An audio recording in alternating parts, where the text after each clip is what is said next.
Yan, ito po yung sunod na activities namin. Nasa court na po kaming lahat.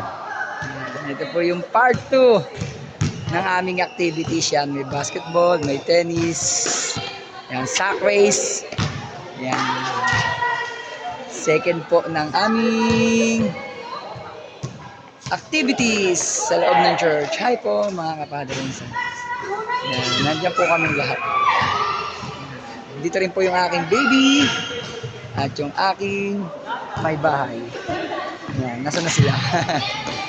Hello, hello, hello. Ayan, may mga bata rin po kaming kasama.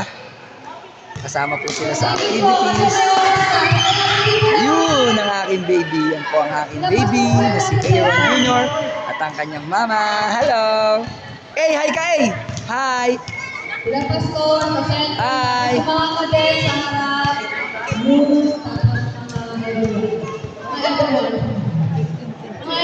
Hi, anong kulay mo?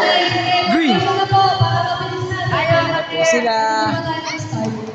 Start na po kami.